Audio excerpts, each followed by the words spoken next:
Rasulullah menegaskan inna sa'iya, sesungguhnya orang yang berjuang untuk kepentingan para janda,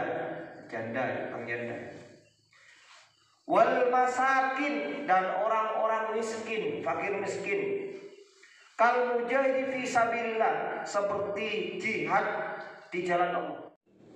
Ini saya ceritakan orang poligami. Saya kira orang poligami istri-istrinya senang kalau soleh kayak gitu. Makanya syarat poligami yang disebut mampu itu harus jadi orang soleh dulu. Kalau jadi orang soleh, insya Allah istrinya rela. Loh, istrinya senang kok. Karena soleh, karena mampu. Ya contohnya Pak Jono kan guru saya. Jadi mulai itu dua istri. Gimana boleh dua istrinya? Loh, tapi istrinya enggak baik-baik, karena anaknya senang-senang dan berkecukupan. Karena beliau yang dahulu kan soleh dulu. Soleh, jadi orang baik, soleh, ahli iman dulu, baru nikah.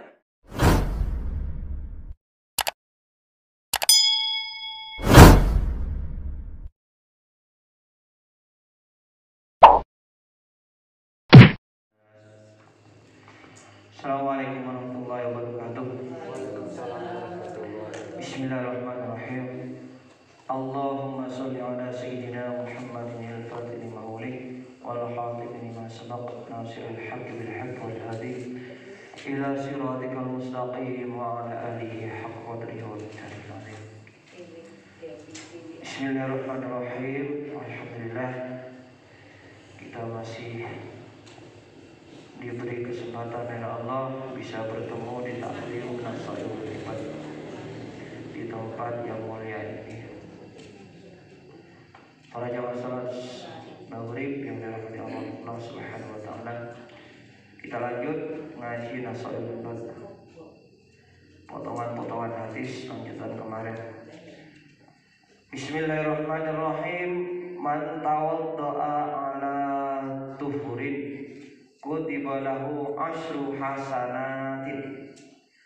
Rasulullah dawuh, man tawadda'a, barang siapa berwudu, ala tuhrin, dalam keadaan masih suci. Jadi wudu bukan karena hadas, tapi sudah punya wudu, masih suci. Lahu asyru hasanat, maka baginya dapat pahala, dicatat pahala 10 kebaikan. Jadi sudah punya wudu, tapi nanti dia tidak putus wudunya setelah sholat, setelah sholat asar sampai maghrib itu nggak putus wudunya, tapi mau sholat maghrib dia wudu lagi, karena saking sukanya wudu, walaupun nggak batal dia ketagihan untuk wudu, untuk melakukan wudu. Jadi sebelum maghrib wudu walaupun dia nggak batal wudu. Nah, itu pahalanya dapat ditulis 10 pahala kebaikan. 10 kebaikan. Nah, kemudian di tiap-tiap kebaikan itu, nah ini ada yang menafsirkan juga, ada keterangan juga, di 10 kebaikan itu, masing-masing kebaikan satunya itu dinilai 700 kebajikan. Coba, 10 kebaikan tadi, setiap satu kebaikannya itu dinilai seperti 700 kebajikan. Bayangkan, berarti 700.000. 7.000 ya, 7.000. Jadi dinilai 7.000. Jadi kan dapat 10 kebaikan, dicatat 10 kebaikan. Nah, setiap kebaikan dinilai 700 kebajikan. Setiap kebaikan berarti 7.000 kebajikan dari 10 kebaikan itu. Itu pahalanya seperti itu. Berarti besar, orangnya berwudu masih dalam keadaan dia punya wudu. Seperti halnya ditegaskan juga di dalam ayat Rasulullah, Allah berfirman, man jaa bil hasanati falau asru amsalihha. Barang siapa yang melakukan satu kebaikan, maka untuknya mendapatkan 10 kali lipat. Nah, kalau dilihat dari ayat Allah, 10 kebaikan tadi, setiap satu kebaikan itu mendapatkan 10 kali lipat. Apalagi ini ada yang memahami dari 700 itu masih satu kebaikan. Kan dapat 700, dinilai 700 kebajikan dalam setiap satu kebajikannya tadi. Padahal juga dalam ayat Allah menerangkan setiap satu kebaikan itu dinilai 10 kali lipat kebaikan.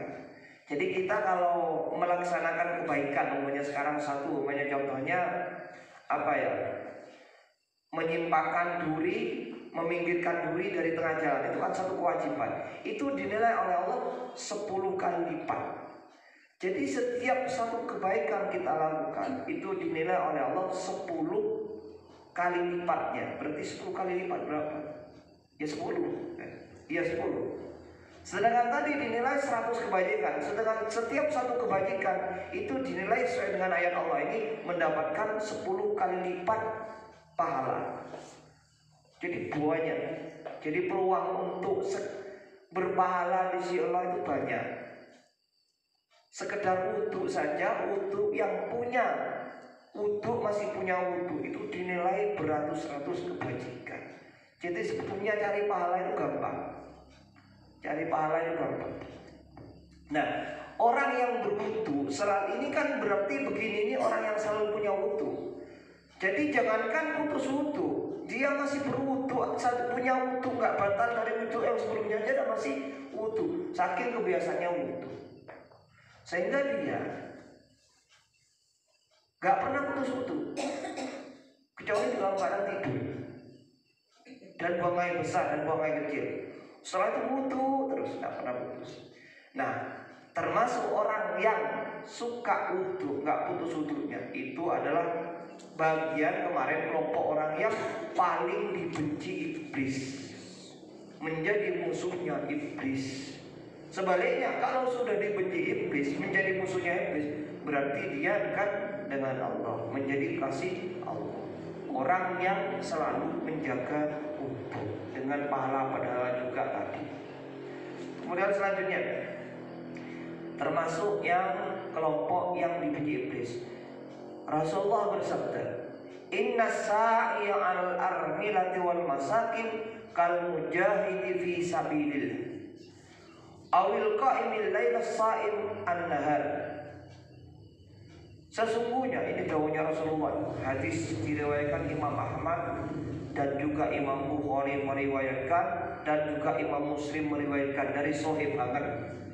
Kebanyakan imam perawi hadis meriwayatkan hadis ini. Rasulullah menegaskan, Inna sa'iyah, sesungguhnya orang yang berjuang untuk kepentingan para janda, wal masakin, dan orang-orang miskin, fakir miskin, kal mujahidi fi sabilillah, seperti jihad di jalan Allah. Jadi seperti kemarin sudah ditegaskan bahwa jihad itu banyak jalan untuk menjadi mujahid, untuk mati syahid itu banyak jalan. Bukan hanya perang berlumuran darah pakai pedang membela Islam, tapi banyak yang lain juga yang disebut jihad, termasuk ini. Kal mujahid fi sabilillah, seperti orang yang jihad di jalan Allah, seperti perang membela agama Allah, atau seperti orang yang sholat di tengah malam, awil qaimil lail. Nah, kita nggak mampu sholat malam, bisa jadi dengan ini kita dinaik sholat malam. Seperti orang yang bangun sholat malam beribadah, atau awisaimin nahar, dan di siang hari dia puasa. Bayangkan, malam bangun dia mulai, di siang hari dia puasa. Jadi orang yang berjuang demi membelani orang-orang janda itu seperti jihad fisabilillah, atau seperti orang beribadah di malam hari dia mulai sekaligus masih puasa di siang harinya. Kita malam jarang tidur karena ibadah dia mulai, siang masih puasa. Wah, itu berat kalau dilakukan. Nah, itu seperti halnya membelani para janda, itu seperti itu. Bahkan seperti jahid fi sabilillah. Jadi, tapi ya ingat ya, janda itu caranya, karena kalau sudah berkaitan dengan janda itu rawan fitnah. Ini keilmuan, bukan saya memihak, bukan ada kepentingan, ini berdasarkan keilmuannya hadis Rasul ini. Jadi nggak main-main. Lah orang yang belani ini termasuk bagian dari yang dibenci iblis. Selain tadi.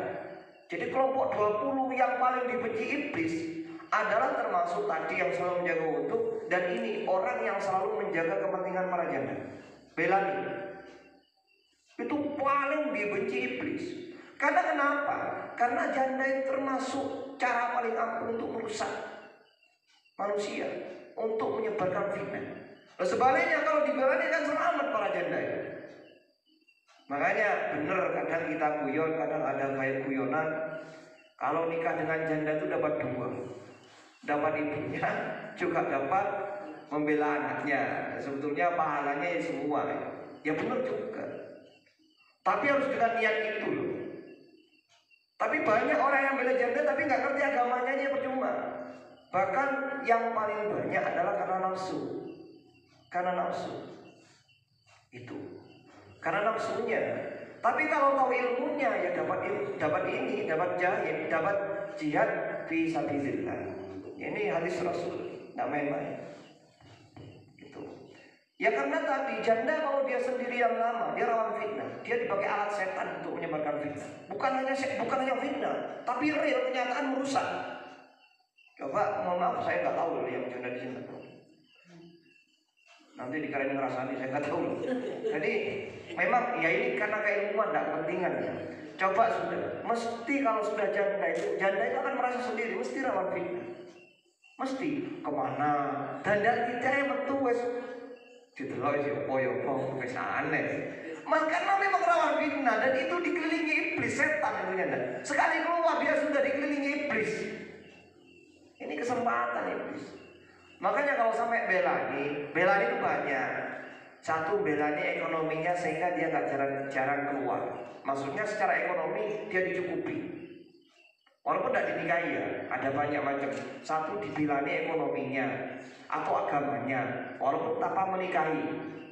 Tapi ingat, harus ada cara khusus loh. Nanti malah terjerumus dengan fitnah juga. Contoh, mau membantu janda melalui keuangan ekonominya, dicukupi tiap bulan.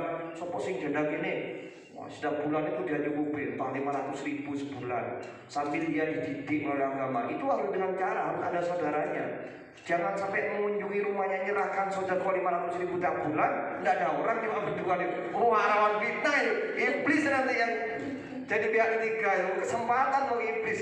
Setidaknya walaupun dia ada maksiat dengan janda terjerumus maksiat, paling tidak ada fitnah di sekitarnya. Dan itu rawan banget. Awas, hati-hati.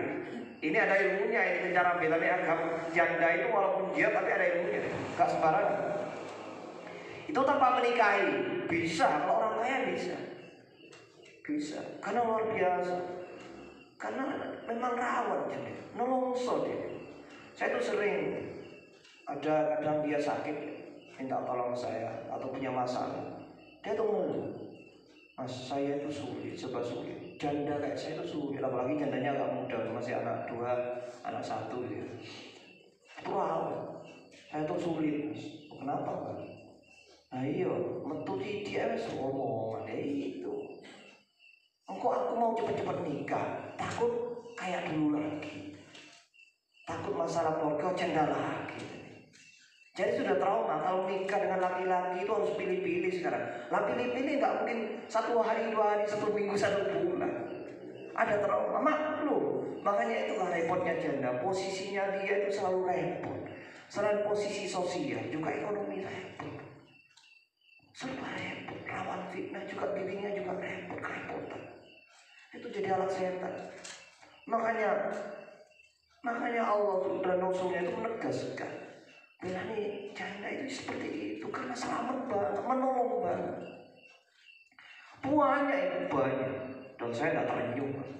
Terenyuh enggak, jadi pejuang enggak. Saya enggak mampu. Saya juga enggak bela-bela ya, hanya edukasi.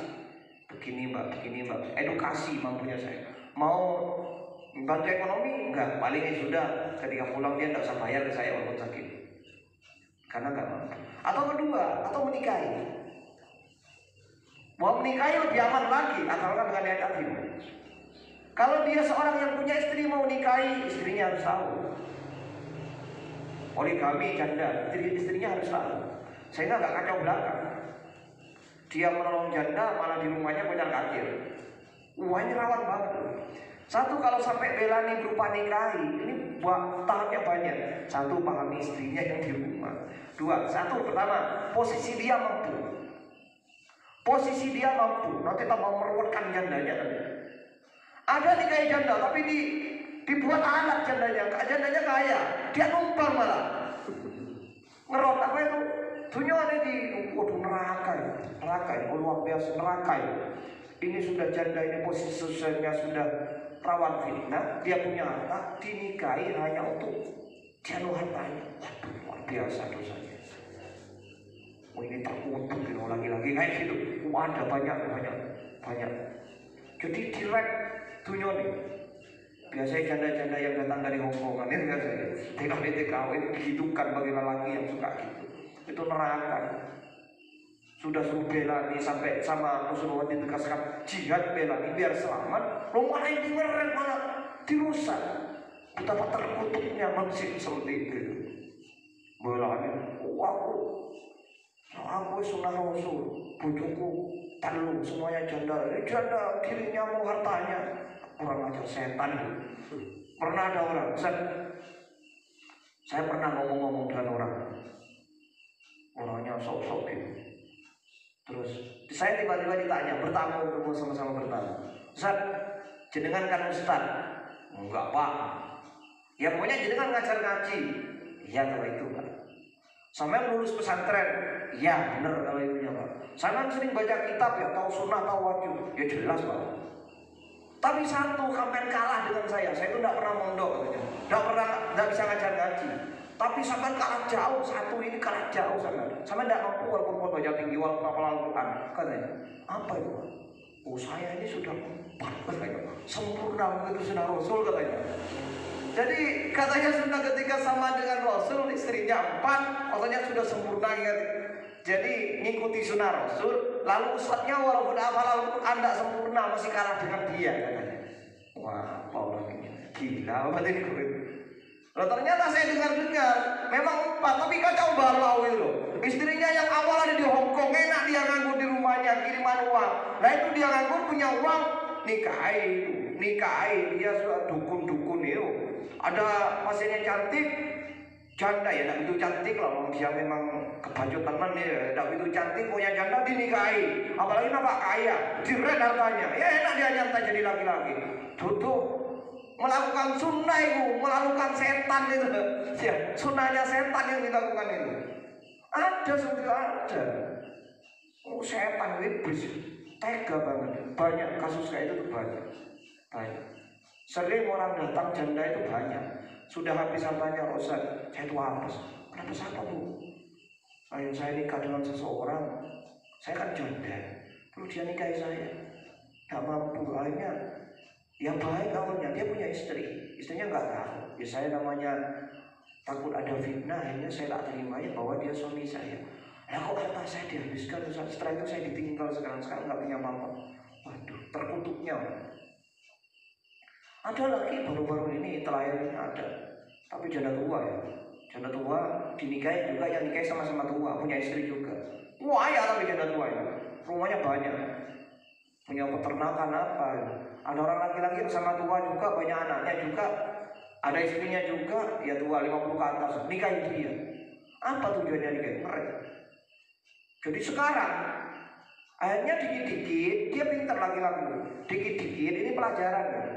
Karena dia perempuan kan sendiri, anaknya di luar negeri semua, yang perempuan yang janda yang kaya ini. Laki-laki ini tahu, akhirnya dinikahi resmi. Akhirnya kan namanya suami kan bebas. Yang janda seneng, sudah puluhan tahun nggak punya suami, 4 tahunan nggak punya suami, dirinya tua kok masih ada yang mau gitu. Padahal nggak tahu kalau laki-laki itu ada maunya. Sudah dia berupa orang baik, nikahi, sudah hiduplah berdua. Anaknya yang janda ini kemana-mana, cuma satu sendiri dia. Akhirnya namanya laki-laki suami sebagai sandaran hidup, semua surat-surat tanah dipegangkan ke dia, surat rumah dipegangkan ke dia. Akhirnya dikit-dikit yang satu rumah, tak jenengku ayo. Kan ada tanah yang baru beli masih namanya yang jual belum diganti gitu loh. Ada rumah belum diganti, cuma keterangan aja. Ini beres nih rumah ini, suratnya kita naik beres nih. Wis atas nama saya aja laki-laki, nanti gampang aku tak urus nih. Sekaligus namanya dia sudah kena semua, ditinggal sama dia. Stres lah janda itu. Rumahnya semua yang beli-beli, tanah yang beli-beli atas nama dia. Kemudian dia balik ke anak-anaknya, tinggal janda ini sendirian. Ya sudah, jadi miskin, stres lah dia.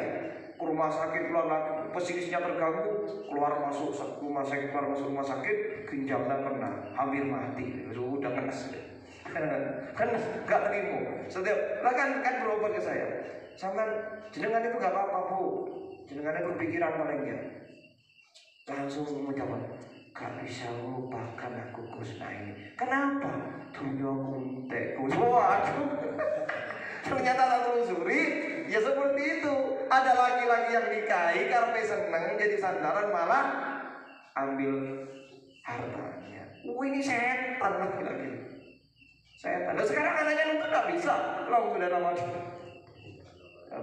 pinter, itu setan terkutuk. Ulang ini sampai Rasulullah menegaskan seperti ini. Ini Rasulullah menegaskan nggak main-main, saking dia dijaga oleh para janda itu karena rawan fitnah. Itu. Jadi nikah itu dengan syarat kalau dia mau membela nikah janda itu dapat banyak pahalanya. Satu, dia seperti jihad. Jandanya ini melindungi janda, melepaskan janda dari fitnah, melindungi dia. Dia sudah jihad. Dua, kalau dia punya anak, dia merawat anak yatim. Memang benar pahalanya banyak asalkan di ilmu itu. Nah, makanya sebelum menikahi kalau memang mau bela berupa nikah harus satu syaratnya dia harus mampu. Karena memang Allah menegaskan dalam Al-Quran, "Fangyu ma taba minan nisa masna wa sulasa wa ruba." Nikahi termasuk janda itu baik. Lebih baik lagi janda. Tapi ingat, kalau adil, kalau mampu. Kenapa harus mampu? Karena adil. Antara istri, kalau dia memang punya istri menikahi janda harus adil, mampu. Ini syaratnya mampu. Nomor dua, pikir ke depan. Kira-kira gak kacau dengan istri pertama? Secara sosial pikir. Kira-kira gak jadi fitnah ketika dia menikahi, menolong tapi menikahi. Pikir banyak tahapan mungkinnya. Kalau memang mau membela janda merubah nikah, istrinya diketik gimana jalannya gini mampu, setelah mampu secara sosial, mampu saudara-saudaranya dibilangin gini, musyawarah. Kalau kiranya selamat, mampunya selamat, dia mampu, terus secara sosial keluarga itu istri dan saudara-saudaranya beres, nikahi, banyak pahalanya. Belani jandane, kalau punya anak belani yatime, coba banyak. Malah istri yang lawas, yang awal, kalau ngerti ikhlas itu dapat juga pahalanya. Jadi sebetulnya kalau berdasarkan keilmuan itu pahalanya banyak. Tapi kan secara budaya kan sulit. Nikah janda, waduh istrinya. Nah, karena kebanyakan sekarang memang gak mampu, laki-laki juga gak mampu karena nafsu.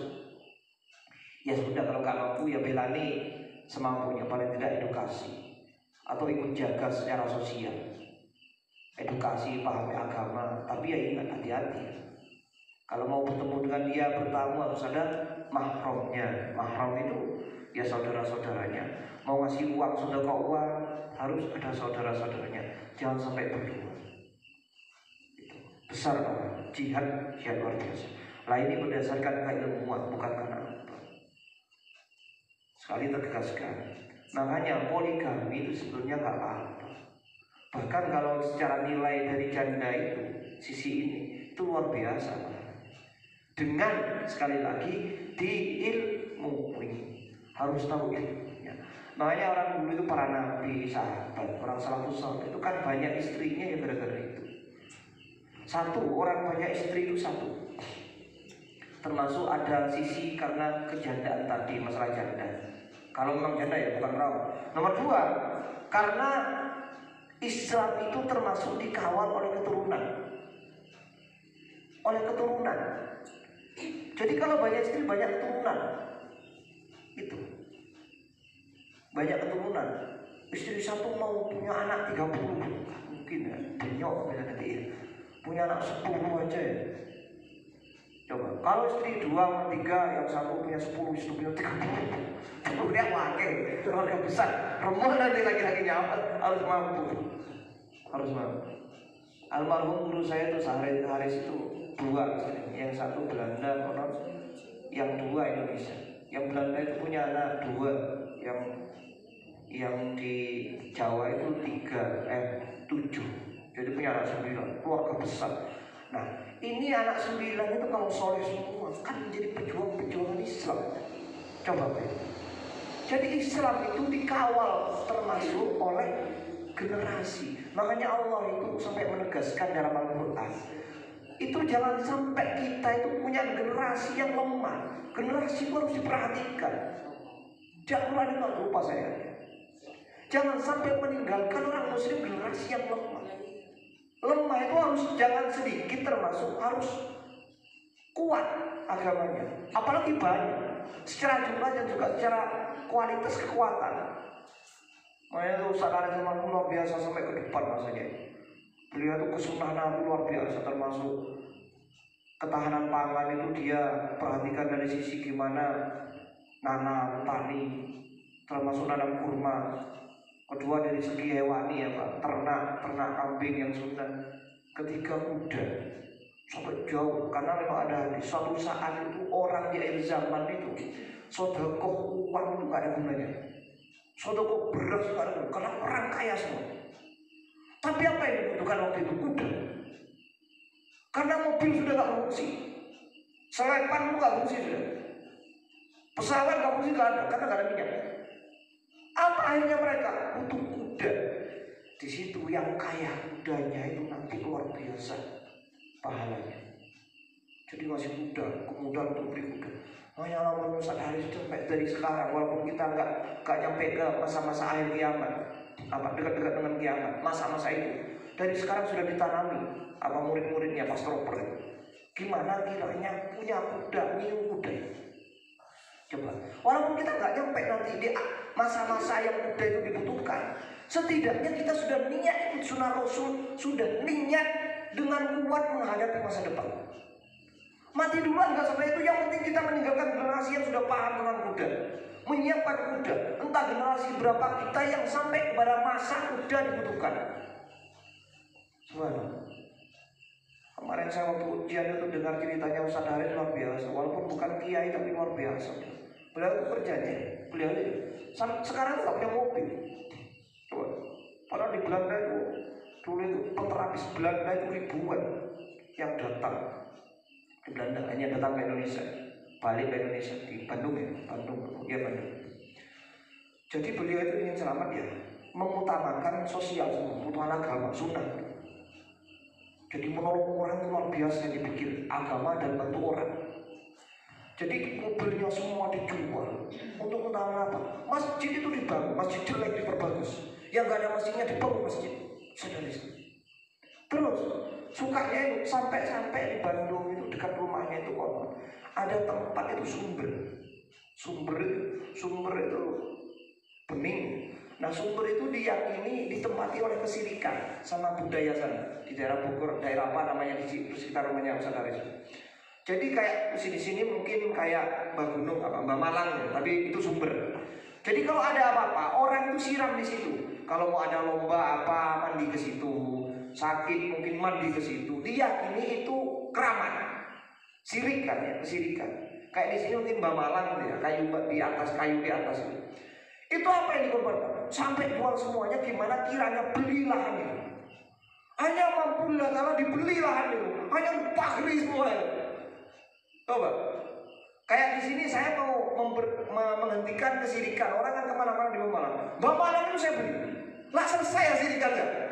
Kalau dipanggilin Mbak Malang, ini sirik nggak mungkin ya. Ini haram, ini sirik nggak mungkin. Akhirnya apa? Jalan pintas dibeli Mbak Malang itu. Tutup langsung. Ya itu yang dilakukan sampai segitunya itu demi agama. Wah ujiannya berat waktu beli sumber itu, wapakan segala. Tapi sekarang beres. Terus apa yang dilakukan lagi beliau? Beliau itu di jalan di situ sekitar rumahnya itu, jalan kampung. Di jalan-jalan itu ya, ada tumbuhan yang berbuah di pinggir jalan umum. Ada pete, ada durian. Jadi dia itu nanam tanaman produktif itu dipikir-pikir jualan itu. Apa? Nanti biar siapa mungkin bisa jadi ini sedekah ya. Untuk orang. Sudah biar dimakan oleh orang. Kan gratis itu. Dia aman sampai segitunya ini. Jadi sekarang di sekitar rumahnya jalan-jalan itu ada pete, ada durian. Siapa aja ngambil loh, bukan punya orang gitu. Kayak jalan gini ini ditanami. Tanemin, kan jalannya pemerintah. Ditanami. Tanamannya bermanfaat itu. Pete siapa aja juga buah-buahnya. Entah dijual, entah dimakan, terserah. Tidak ada yang larang mau itu umum. Durian itu, ya banyak yang ngambil gitu buah. Ya siapa aja, long umum. Jadi di jalan-jalan sekitar rumahnya itu ditanami seperti itu. Saking memandang akhirat. Jadi kalau subuh itu, ini saya ceritakan orang poligami. Saya kira orang poligami istri-istrinya senang kalau soleh kayak gitu. Makanya syarat poligami yang disebut mampu itu harus jadi orang soleh dulu. Kalau jadi orang soleh, insya Allah istrinya rela. Loh istrinya senang kok. Karena soleh, karena mampu. Ya contohnya Pak Jono kan guru saya. Jadi mulai itu dua istri, gimana boleh dua istrinya. Loh tapi istrinya enggak baik-baik, anak-anaknya senang-senang dan berkecukupan. Karena beliau yang dahulu kan soleh dulu, soleh jadi orang baik, soleh, ahli iman dulu, baru nikah. Itu mampu lahir batin, ekonomi lah. Beliau juga kalau sudah subuh, kalau di rumah ini istrinya itu cerita yang nyelawat gitu. Nanti sebelum subuh beliau sudah bangun, jadi sholat tahajud langsung pergi ke masjid. Langsung biasanya bangun tidur beliau mandi, kayak mau perjalanan, kayak mau melatih seminar, mandi harus bersih, pakaiannya bersih, bagus. Pergi ke masjid jalan, ya jalan Rasul itu, kan tidak dekat masih jalan nggak sini ke masjid umum. Di situ, di masjid itu belum ada orang, dia sudah nyampe sholat tahajud di situ. Nah, sampai dikit-dikit nunggu subuh. Setelah subuh, dia baca Al-Quran setiap hari antara setengah juz sampai sejuz. Setiap saat kalau ada di situ, di rumahnya, di masjid. Jadi akhirnya agak siang kan ya, pulangnya dari masjid agak siang. Nah setelah agak siang, dia itu punya gudang. Tidak mau di rumahnya kira-kira berapa ratus meter itu, beli tanah itu. Dibuatkan gudang, di situ penuh kuda. Tempatnya kuda dan latihan kuda. Latihan panah, bukan lapangan itu. Jadi setelah agak matahari akan, kalau sampai mulai setelah sholat subuh baca setengah juz sampai 1 juz, berarti kan sekitar hampir jam 6 ya. Berarti sudah terang kan. Dia tuh jalan keluar gak ke rumahnya, tapi langsung jalan ke gudang tempat ternak tadi, tempat kuda. Ya sudah, ngelus-ngelusin kuda. Allah Akbar. Beliau itu bilang sayang banget ke kuda, karena memang Nabi sayang dengan kuda. Yang merawat kuda itu setiap hari, hadis itu. Kuda itu mendoakan. Makanya orang yang punya kuda gak mungkin tambah miskin. Dia akan tambah kaya, kuat. Karena di kuda itu satu, walaupun kita gak mampu ya, biar keilmuan yang suatu saat. Di kuda itu ada investasi, ada ya, tabungan. Satu tabungan kesehatan. Kita naik kuda jalan itu sehat. Olahraga yang kita naik kuda sehat. Menyembuhkan juga menjaga kesehatan. Investasi sehat. 2, investasi doa akhirat. Jadi kuda itu setiap saat itu mendoakan yang itu. Bahkan seluruh tubuhnya itu konon mengandung kebaikan. Jadi orang yang menunggu kuda selain dapat pahala doa dari kuda itu setiap saat, dia itu sebanyak bulunya kuda itu mengandung kebaikan bagi yang ini. Maunya sayang, itu kan langsung. Saya itu pulang dulu, jalan kayak sehat. Makanya kalau yang ke masjid subuh jalannya kayak jalan Nabi, jadi tumit lebih ditekan, apalagi kayak main susuk jauh, kalau bisa subuh sama ini putar di sini hebat sekali, dingin kayak gini, iya. Coba itu gambaran. Nah, kalau kayak Ustaz Haris ini walaupun istri 2, seneng apa enggak istri? Seneng. Walaupun istri yang lama memang ahli ibadah kok. Mau bilang, "Dek, saya mau nikah itu ini." Mau bilang, enggak, itu semua kanjeng ini soleh orang ini ahli ibadah ya, sehari-harinya sopan anak istrinya ya. Walaupun istri 5 ya senang semua istrinya. Secara ekonomi cukup. mencukupi, orangnya baik, soleh, tidak pernah marah juga. Ibaratnya sergap ngimami juga, ngimami istri-istrinya. Gak seneng gimana istrinya? Kalau selama ini yang kacau balau mau nikah poligami karena nggak soleh itu karena nafsu didahulukan. Nah itu keilmuan,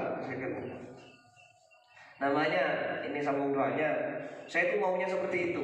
Suatu saat kita bangun bersama kayak gitu, kita harus punya niat. Kalau ngimu kambing sudah ya, ngimu kambing sudah coba. Saya kalau di sini suatu saat itu semua mampu. Saya tuh satu yang tak perhatikan, yaitu saya kambing. Saya tidak mungkin ngerit sendiri, kalau beli kambing tahu siapa. Selain kan nolong orang kan siapa yang nggak punya kambing, orang yang nggak punya kerja, itu ngimu kambing. Area-area yang nganggur bisnis kambing, ngimu kambing.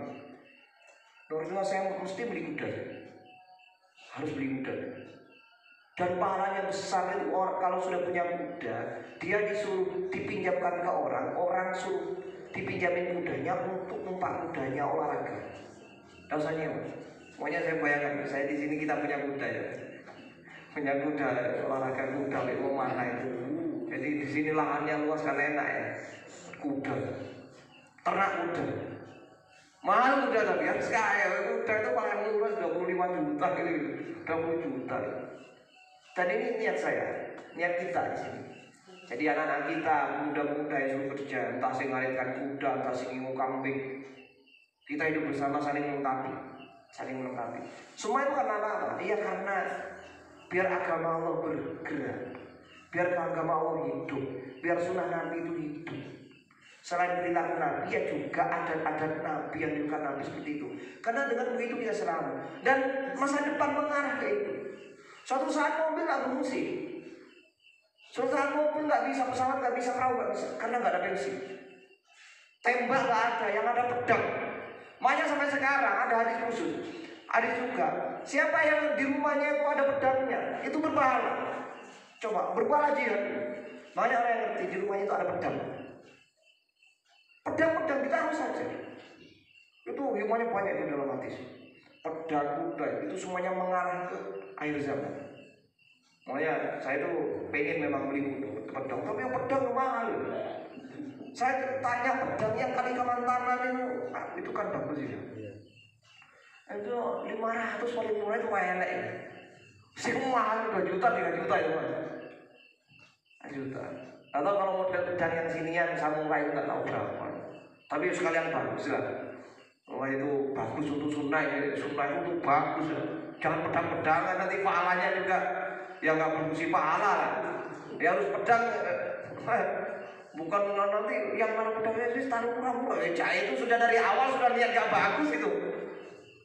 Niat bagus karena itu nilai sunnah. Pokoknya masalah ibadah itu harus yang terbagus. Tapi belum ya Bismillah pengen punya pedang. Tapi yang penting dulu yang lain-lain, maksudnya yang lain. Saya gimana? Saya mikir sekarang ada di sini. Kita punya bangunan sendiri di sini, sehingga saya bisa ngimu kuda. Saya punya tempat di sini, saya harus kalau sudah tinggal di sini mesti saya awal kali gimana saya beli kuda itu aja sudah. Karena kalau rumah kontrak nggak mungkin ngimu kuda. Terus jauh lagi mau ngarit gimana? Kalau di sini sekarang enak ya banyak. Rumput banyak, entah siapa yang bagian ngaritin kuda nanti kan enak gitu. Terus lahannya enak masih luas. Cocok loh, nanti kemana itu naik kuda, ke Lumajang naik kuda. Nah, itu luar biasa. Ini ilmu, ini agama. Jadi seperti itu. Ya sampai di sini. Jadi sekali lagi itu keilmuan, ilmunya lengkap dengan hadis yang nggak buat-buat. Jadi itulah hikmahnya yang tentang soal janda, belani janda sedikit itu udah main-main, gak main-main. Jadi nolong janda itu bisa masuk surga, dibenci iblis, maksudnya iblis. Terus sekarang malah suatu tapi dengan syarat soleh. Sekarang perempuan malah suaminya mampu tapi dilarang nikah lagi, apalagi niat mau janda tahu ilmunya itu malah dilarang, malah nggak boleh jadi musuhnya iblis. Malah kalau berteman dengan lain mahramnya boleh. Akhirnya terjadi skandal boleh. Bahaya. Malah jadi temannya iblis boleh, tapi jadi musuhnya iblis, jadi kesel Allah dilarang. Lo mikir gimana sih tentang cinta dibagi cinta, ya pokoknya sarannya lebih laki-lakinya soleh. Nah kalau ukuran cinta dibagi gak ada istilah lo cinta kok dibagi, kayak apa sih dibagi cinta itu? Lo cinta itu gak nampak itu. Tapi itu memang setan. Tapi dengan syarat, saya tidak bilang dengan syarat soleh. Soleh dulu, laki-lakinya soleh, terus istrinya soleh, jandanya juga soleha. Janda malah ini kayak janda melongkret uangnya. Wah ada perempuan yang kayak gitu. Gak soleh, mau jadi penyakit nanti, jadi penyakit bagi istri yang tua juga jadi bahaya. Mugi-mugi pinarian barokah. Amin. Assalamualaikum warahmatullahi wabarakatuh.